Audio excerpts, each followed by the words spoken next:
Welcome back to my channel. I'm Maggie Ostara, and I'm delighted that you're here. Today we're going to talk about what's happening in June.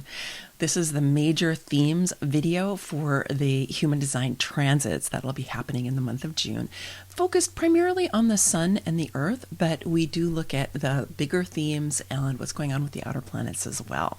And we've got two major themes happening with the throat center and with a particular channel that's going to help us to be able to articulate our wisdom and also to be able to process the karma of the past and to let go of and leave behind the challenges that we have had coming into our lives so that we can orient to where we want to go.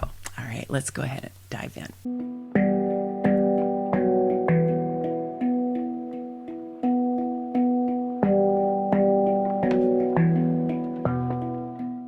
So this slide gives you all of the transits that are going to be happening in June. So if you want to, you can screenshot this and go ahead and have them so you can plan if you want to. Also, if you desire, you can download all of the images from the June transit reports, the ones from the major themes, which is what we're doing today, and then all of the individual, there are 5 of them this month, 5 different transits, all of the individual transit images as well. Just go to sovereigntybydesign.com/June images and you'll get all the images there. I started this last month and people seem to really like it, so I'm going to give it a try for another couple of months and see how it goes. All right, so we'll be diving into each one of these individual transits more specifically over the course of the month, but if you want to have a little heads up ahead of time, go ahead and get yourself those images. I also want to let you know that on Saturday, June 1st, we're going to be having a conversation about the transits, and so that's just in a few days, and I encourage you to come into our Becoming Sovereign Quantum Retreat Center. This is our online global community, and let's chat. Let's talk about what's going on with the transits. You can bring your questions about transits in general. We can talk about the specifics of what's going to be happening in June. I think this will be a really nice community event where we can be talking about how we're planning for what's coming up and how we can maximize the benefits that are coming our way and also avoid the pitfalls. We had a number of significant shifts in the outer planets last month. We don't have so many this month because the outer planets really take a long time to go all the way around the mandala. So we do have Jupiter, which is the closest in of the outer planets. Jupiter is going to be moving from the gate 20 to the gate 16 on June 19th. And that's part of a larger story that we'll get into more regarding the gate 16. Saturn is still going to be in the gate 22, but he's going to retrograde on June 29th. For the most part, the planets have been moving forward. Pluto did go retrograde last month in the gate 41, and now it's cycled all the way back into the gate 60. It's going to be in the 60 for a while. It's really lighting up that 60. And Neptune is going to be going retrograde on July 2nd. Uranus is moving into the gate 8 after being in the gate 23 on June 7th. So you can take a look at this and again, see how it might be influencing you depending on what you have defined into your chart and what you don't have to find in your chart. But the main thing is that the planets are in a relatively stable position in terms of the gates that they're in. Some of them are going retrograde, a few of them are moving a little bit. This image indicates all of the different gates that are being activated by all of the planets during the month of June. The one that we saw a couple of slides ago was just where the sun and the earth were, but if you take a look at this one, you'll see that there is a predominance of activations around the throat center. There are 7 out of 11 possible activations being lit up during the course of this month. So you can see there's really a lot going on here with the throat center. So the throat center is the center for communication, right? As you might imagine, like the throat chakra, but it's also the center for activation in human design. And it's really about our ability to manifest, to activate, to catalyze, to get things going. So there's a lot of energy going to that throat this month. And over the course of the month, we're going to have a number of channels as well that are going to be bringing energy into that throat. So pay attention to that as we go forward during the month, particularly if you're like me and you have an open throat. So you want to check that out. Is your throat getting defined or is your throat getting motorized during the course of this month? And if you have a defined throat, are you going to be getting extra energy from a motor going to the throat, because that gives you that activating and manifesting energy. A motor to the throat is what makes a manifester or a manifesting generator. And so many of us may be getting motorized throats during the course of this month. I know that I am. So let's pay attention to how that's unfolding as we go through the individual transit reports over the course of the month.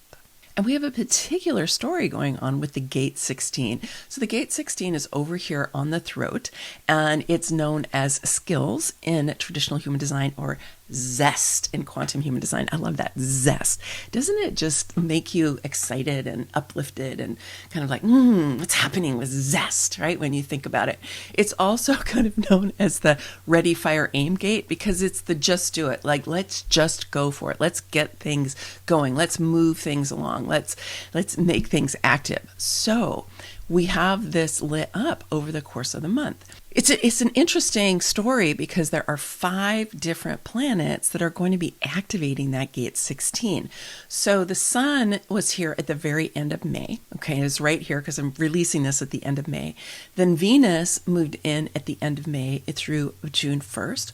Mercury is going to be there for a few days. Then the new moon is also going to be there on June 6th. And then, get this, later on in June and through May, Jupiter is going to be there.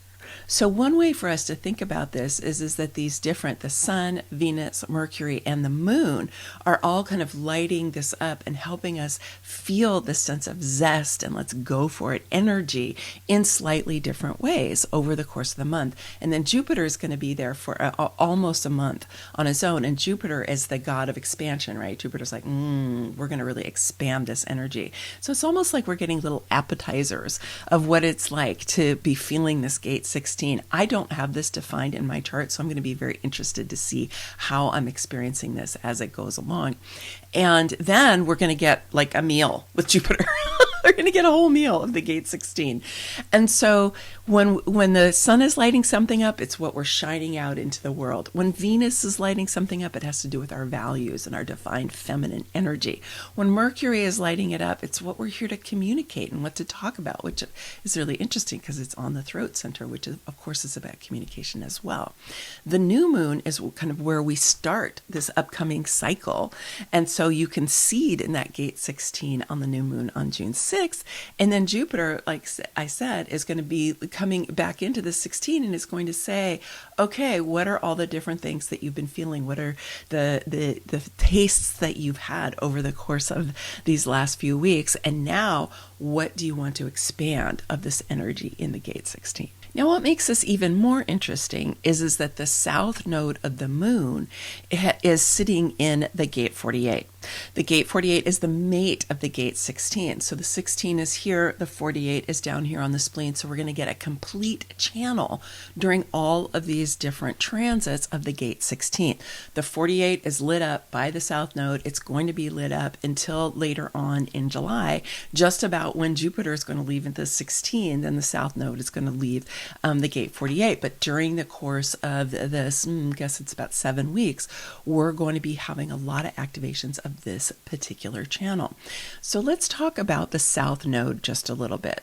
Just for clarification, the south node is not actually a planet. It's not a form. It's where the orbit of the Earth in relation to the sun crosses over the orbit of the moon around the Earth. So those are the points. That's why it's called the nodes of the moon, because it has to do with the orbit of the moon and how it is interacting with the orbit of the Earth around the sun.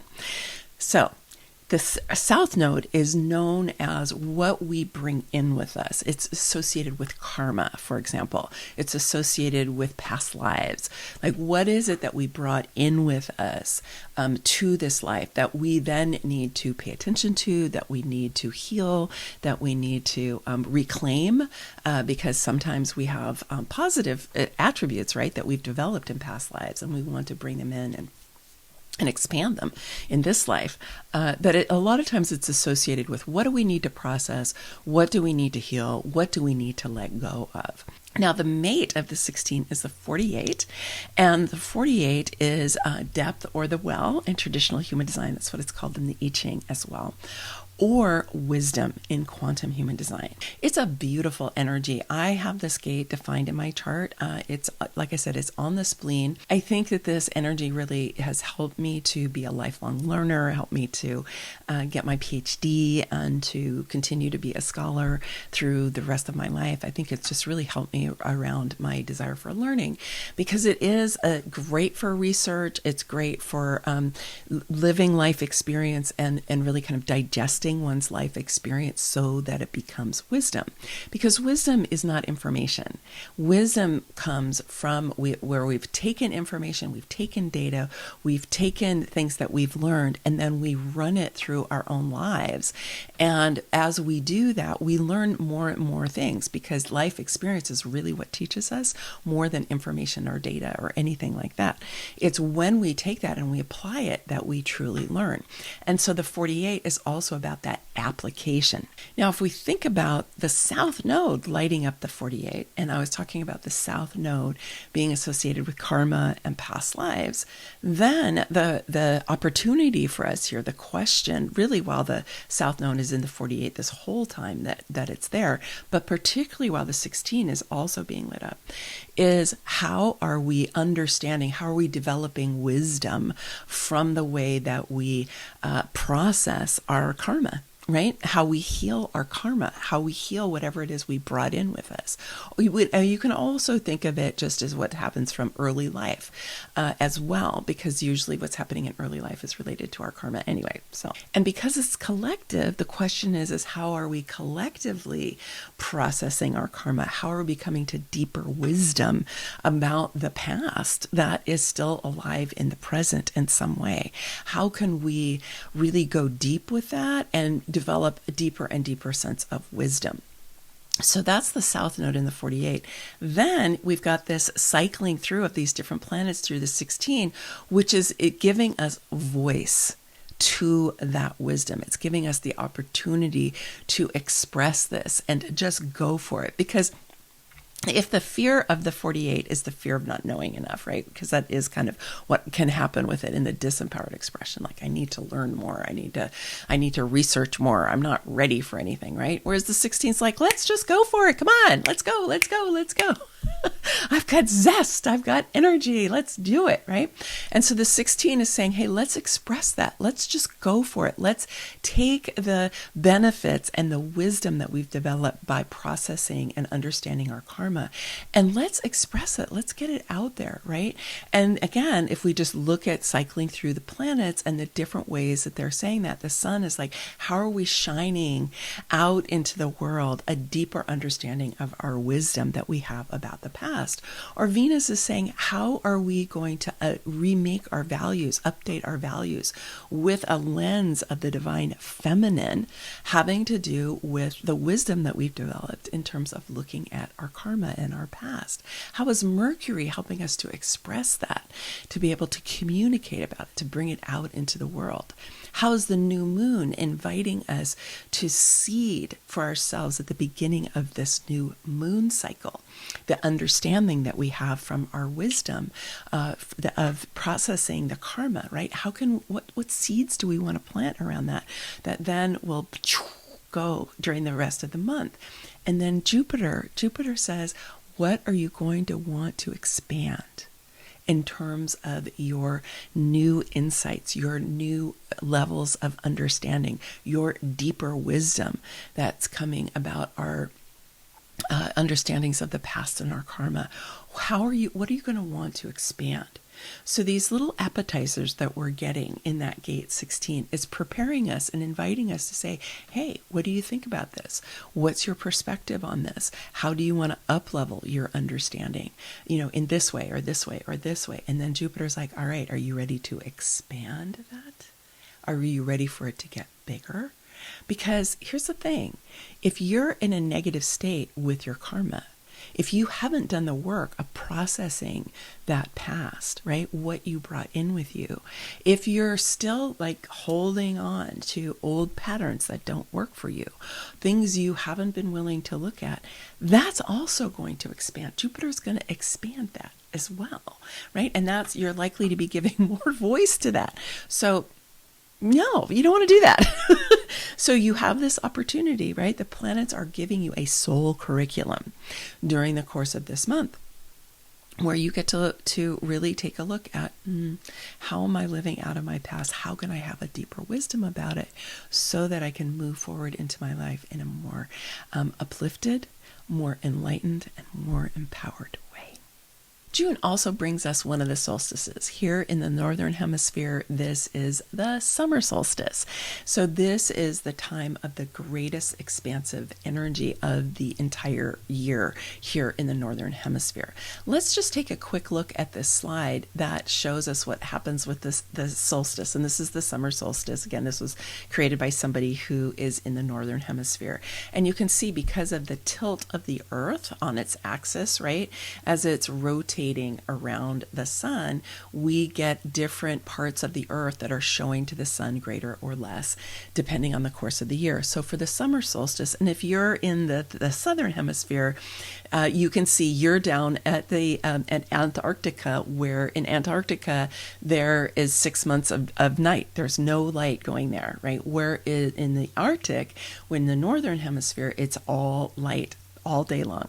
You can just flip this around and know that your summer solstice is actually in December, when we have our winter solstice. All right, let's go back and see what this looks like in the human design chart. So you can see we've got that 4816 lit up here by Jupiter, right? Jupiter has moved in as of the 16th, so it's full on June 20th, 21st, depending on where you are in the world. And so we've got that channel lit up. So the solstice is like an apex, right? It is the time of the longest day or the longest night, depending on where you are. But let's say it's the longest day, and it is the most expansive time. After we leave the solstice on the next day, the days start getting shorter and shorter and shorter. Now, we don't really notice it for a little while because that's, we have summer. So there's many months where we still feel like, oh gosh, it's summer, it's warm, it's light out, and yet the days are starting to slowly get shorter and shorter. So it's like an apex, it's a turning. So it's kind of like the full moon, because the full moon is also in the moon cycle as opposed to the sun cycle. It is the apex of the waxing moon. It's the brightest the moon gets over the whole month, right?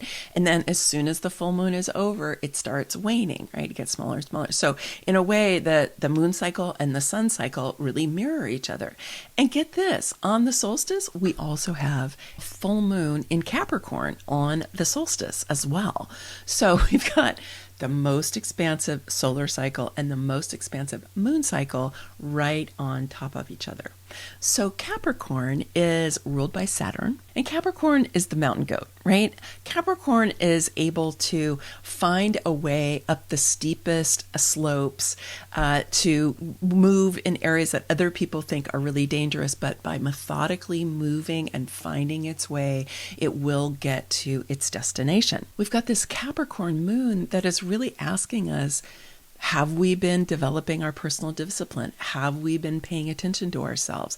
Have we been growing our capacity around the habits that really heal us and help us be more whole and help us be strong and calm and resilient and engaged with life? Have we been developing those habits or not? So this is going to be a supercharged day. You can also see from this image of the date itself that the 15.5 is being lit up. Now, I ran this chart at the exact time of the solstice here in Sebastopol, and you'll see that the moon is lighting up the gate 5. Now, the moon moves through multiple gates in the course of a day because it moves through 64 gates in one moon cycle, which is about 29 days. So it's not going to stay in the 5 for very long, but it's here at the moment of the solstice. So the moon is making a complete channel with where the sun is. The sun is in the gate 15, and the sun will have moved into the gate 15 on the 19th, but then it'll be there on the solstice. So the gate 15 is the gate of compassion in quantum human design, and it's also known as extremes. And it's a beautiful energy for us to have lit up during this time because, of course, it is an extreme, right? The solstice is an extreme. if the equinoxes are about balance, right? Equal day, equal night, then the solstices are about the extremes. Like we've gotten to the apex, to the extreme of the sunlight in the northern hemisphere, or the extreme of darkness in the southern hemisphere, right? It's an extreme.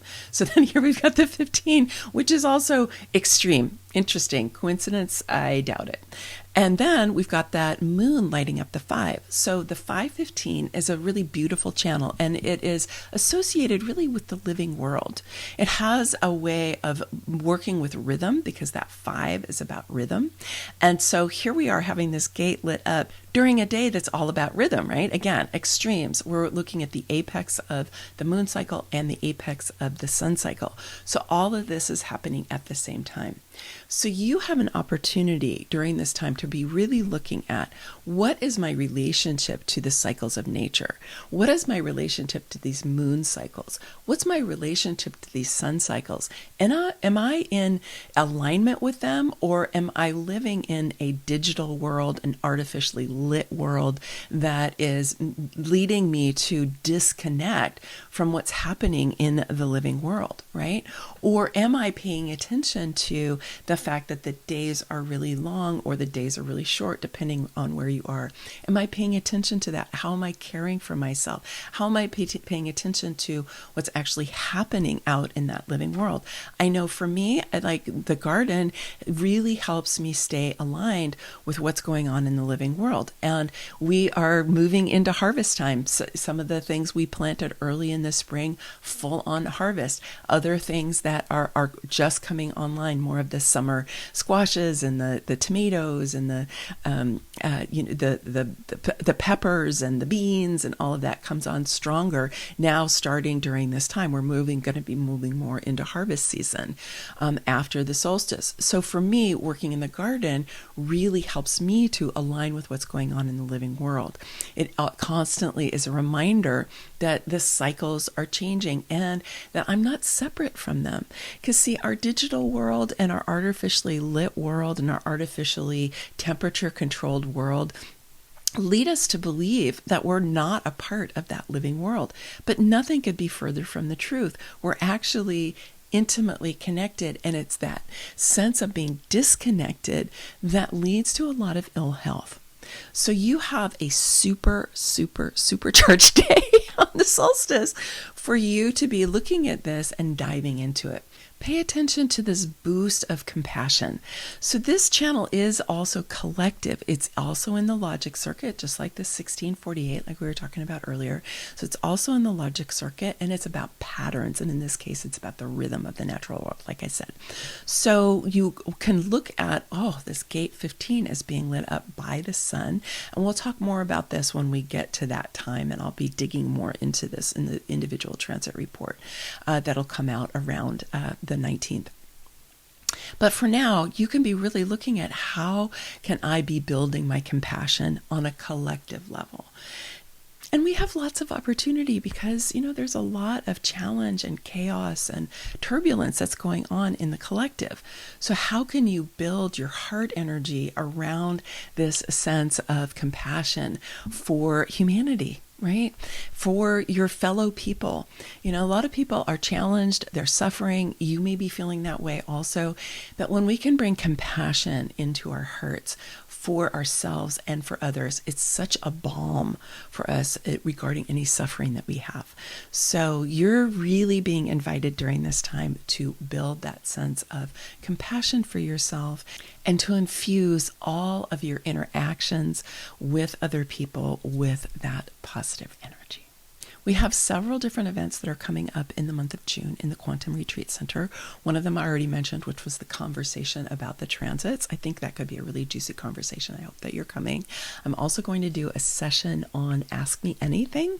I know that that's always something people love, to be able to just bring questions that they have, either about your human design in general, about feminine sovereignty, about your evolutionary journey through the 8 pillars of feminine sovereignty, or just, requests for coaching that you have around your personal development and your spiritual healing. I'm happy to provide some of that for you. We're also going to have an event that is sharing with you about the developments that are coming through the course of the year. And I want to let you know that I'm going to be creating a new opportunity for you to get to work more with me and also with other people in the Becoming Quantum Retreat Center through the Sovereign Circle. That's going to be starting up in July. You'll be hearing more from me about that.